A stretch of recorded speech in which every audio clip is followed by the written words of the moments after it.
Hey hey hey, hola Indomax Indo Magazines. Oke, dua kabar mantap hari ini. Yang pertama datang dari jet tempur KF-21 nih bos, yang katanya bakal tanda tangan perjanjian baru nih, penyesuaian KOSER antara Indonesia dan Korea Selatan.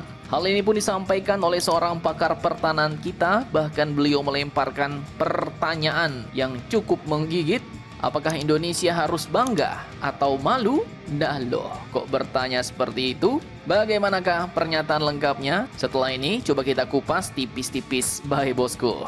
Kemudian kabar mantap kedua nanti datang dari Iran yang ternyata kini sudah tak sabar nih menyambut Pak Prabowo di negaranya yaitu Iran. Nah, bagaimanakah pernyataan Iran terbaru tentang rencana pertemuan bersejarah ini?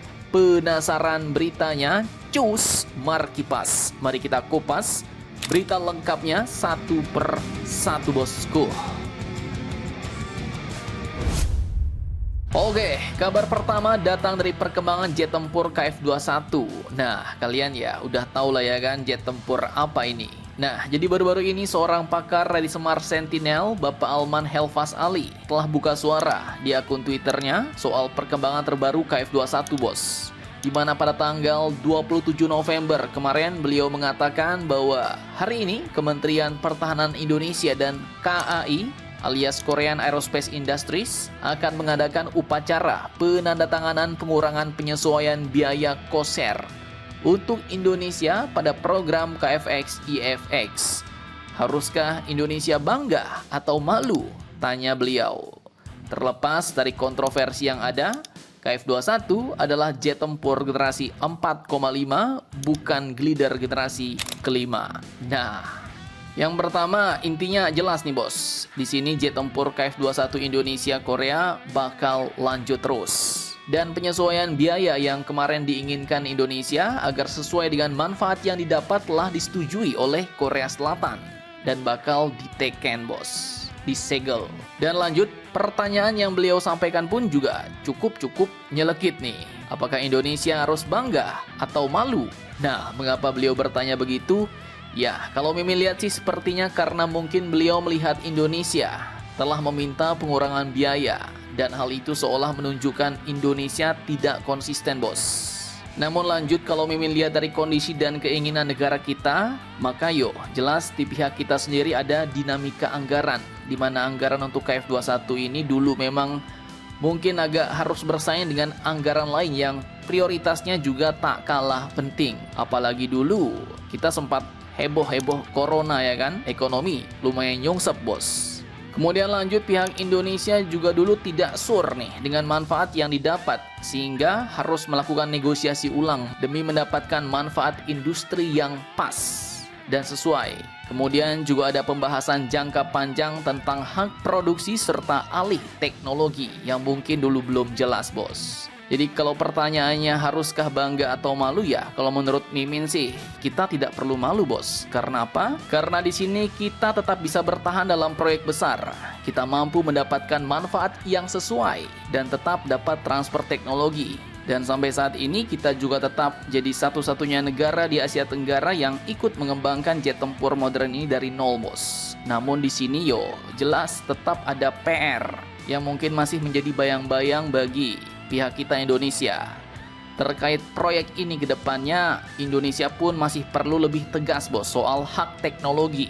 Kemudian jadwal kontribusi kita juga harus dipastikan dan diamankan. Serta kita juga harus memastikan dan mampu mengukur manfaat industri jangka panjang, sehingga saat proyek sudah berjalan maka kita punya dasar yang kuat untuk berjalan sesuai koridor dan membela diri ketika terjadi masalah. Namun inilah dinamika KF-21. Panas, rumit, tapi jangan pula karena malu kita jadi kendor dan rugi sendiri bos. Karena hal ini akan sangat menentukan masa depan industri pertahanan kita.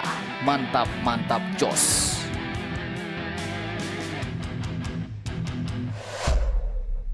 Oke, lanjut kabar kedua datang dari panggung diplomasi Asia Timur Tengah. Jadi baru-baru ini ramai lagi nih bos, berita yang mewartakan bahwa negara Iran atau resminya Republik Islam Iran telah secara resmi menyampaikan undangan kenegaraan kepada Presiden Indonesia, Pak Prabowo. Dan bukan cuma undangan biasa, tapi undangan yang dibalut dengan rasa sangat-sangat nggak sabar untuk berjumpa. Pernyataan ini keluar langsung dari Duta Besar Iran untuk Indonesia, Mr. Muhammad Borojerdi, di sela-sela acara Air Chiefs Exhibition 75 tahun hubungan diplomatik Indonesia-Iran di Taman Ismail Marzuki, Jakarta kemarin. Nah, di momen peringatan hubungan bilateral 75 tahun ini, sang dubes pun tampil dengan kalimat yang bikin suasana mendadak. Wah, beliau bilang, kami sudah mengundang Presiden Prabowo dan beliau telah menerima undangan itu. Kami tinggal menghitung detik untuk menyambut Presiden Prabowo di Iran. Mantap, mantap, Jos. Nampak-nampaknya udah nggak sabar banget nih Iran menyambut kedatangan Pak Presiden kita. Nah, menurut sang dubes, negara Iran kini benar-benar ingin kunjungan ini segera terlaksana, bos. Bahkan mereka bilang pihaknya sudah menerima surat balasan resmi dari Presiden Prabowo yang menyatakan niat untuk datang. Tinggal menunggu waktu yang paling memungkinkan. Di acara yang sama, beliau juga menyinggung hubungan panjang kedua negara. Meski hubungan diplomatik baru berusia 75 tahun, namun sejarah hubungan budaya dan masyarakat Indonesia-Iran katanya disebut sudah jauh lebih lama. Dan tidak lupa, Iran juga menjabarkan posisi mereka soal Gaza. Iran menghargai semua upaya internasional, namun menegaskan akar masalah itu adalah pendudukan Palestina yang harus diselesaikan dulu sebelum bicara stabilitas. Namun yang paling penting dalam acara itu intinya adalah Iran kini sedang menyiapkan karpet merah untuk menyambut Pak Prabowo di negaranya. Nah, lantas kerjasama apakah yang bakal mereka geber? Oke, lanjut masih dari sumber-sumber yang sama. Selama 75 tahun hubungan diplomatik, Indonesia dan Iran pun disebut sudah bekerja sama di banyak sektor, bos. Mulai dari politik dan pertahanan, energi, minyak dan gas, perdagangan dan ekonomi, pendidikan dan riset, kesehatan, teknologi dan budaya, sampai dengan kolaborasi di forum-forum besar seperti PBB, OKI, D8 hingga BRICS. Dan tahun 2025 ini momentumnya pun makin manjos nih, bos. Kenapa? Karena selain pameran arsip, festival film dan peluncuran perangko khusus 75 tahun hubungan kedua negara, mereka kini juga sedang menyiapkan pertemuan bilateral Menlu dan peningkatan kerjasama strategis. Bahkan seperti video admin kemarin, beberapa hari lalu Iran juga sudah menawarkan kerjasama pertahanan mantap nih, bos, termasuk transfer teknologi, penawaran alutsista dengan harga kompetitif demi pengembangan industri militer Indonesia.